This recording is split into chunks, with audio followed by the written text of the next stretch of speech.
So you know how Germany is always in the Eurovision final, despite not always sending the most competitive songs? 0 points. You probably also know that this is because of the sometimes controversial Big Five rule. Basically, the 5 countries that contribute with the most money to the contest get a guaranteed spot in the final every year, no matter the quality on the songs they send. However, this rule hasn't been in place forever, and in fact it would require one of the biggest scandals in the history of the contest to actually implement it. So what actually happened that time? Well, I decided to look into it, and it actually led me down a rabbit hole that was much deeper than I could have ever imagined. You'll understand as we get to the end of the video. But we'll have to start somewhere, and funnily enough, that somewhere is almost exactly 30 years ago. So the mid-90s were a bit of a rocky period for Germany in Eurovision. While they did come third with these lovely ladies in 1994, they followed it up the following year in true German fashion by finishing dead last with just 1 point. That being said, the motivation to pick a good song for Eurovision 1996 was still very high, and they therefore arranged a national final called bisschen Glück. Yeah. 10 different acts were competing to represent Germany, but the talk was really only about one of them. And that was 27-year-old León, who had recently been discovered by famous record producer Hanne Halla. She wrote the song Planet of Blue especially for him, and even managed to get him entered into the German national selection, which would mark his first ever performance on live TV. And let me tell you that this song is an absolute banger. It has a 4.9 rating on Eurovision World. For comparison, Cha Cha Cha has 4.3. Have a listen.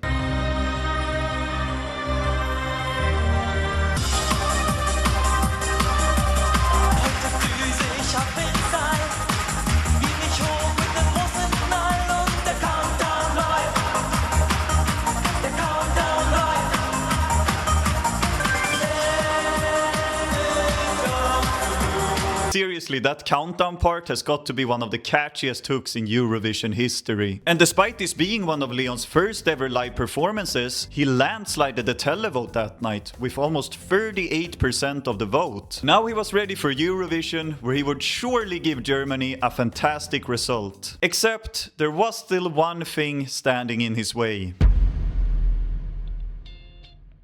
So in 1996, Eurovision itself was actually faced with a problem before the contest had even begun. At the time, there were 23 places available in the Eurovision final, but a whopping 30 countries had applied to take part. And since there were no semi-finals in place at the time, the EBU had to find a way to sort 7 of those songs out. And if you think UEFA's qualifying system is stupid, boy are you in for a treat with this one. See, in order to save time and money, it was decided that this qualifying round would take place as a closed-off, audio-only jury vote. This of course received a lot of criticism just for the sheer lack of transparency. To this day, nothing is known about the age groups of those juries or what kind of musical backgrounds they had. And then there's the audio-only part. I mean, arguably one of the biggest aspects of Eurovision is having the songs tested in a live setting, so they can be rated on performance capabilities, live vocals, audience response, and so on. Basically seeing if the song can be used for more than just sounding good on the radio, like perhaps selling out an arena in the future. That being said, the EBU still went through with this closed-off jury vote, and in late March 1996, the results were announced. And I mean, surely Germany would qualify, like 23 out of 30 songs would go through. It landslided the televote in the national selection. I mean, it's an absolute banger. Oh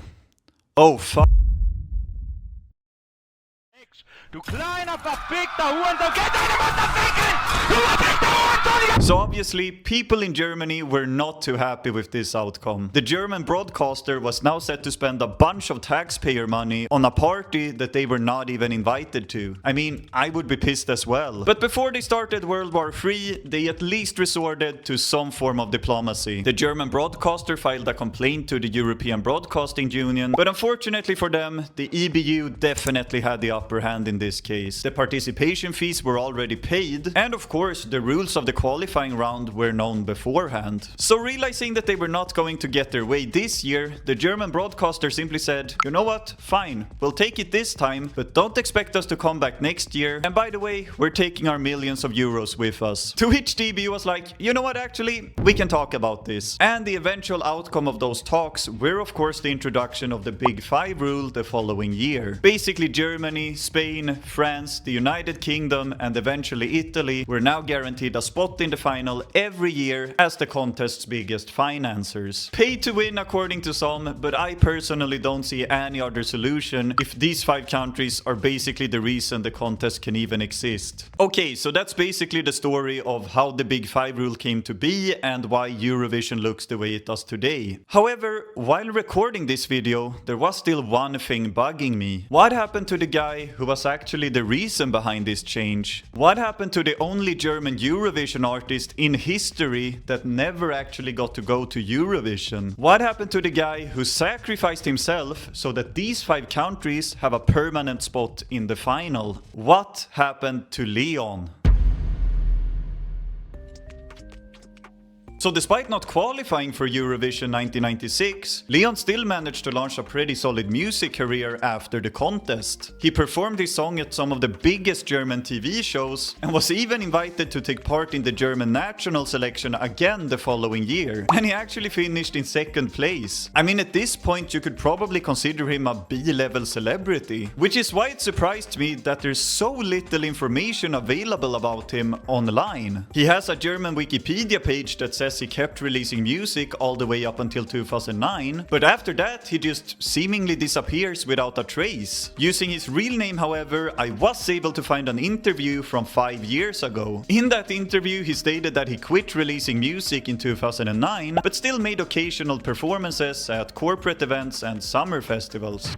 Hello, it's me from the future. Basically my camera died, so I had to record this last part again. Anyways, to cut a long story short, through some really deep googling and social media connections, I was actually able to get a hold of León himself. And it turns out not only is he an amazing singer, he's also an amazingly nice person. So much so in fact that we decided it would be fun to end this video by letting you guys hear the perspective of the legend himself. Ladies and gentlemen, this is a special greeting just for you.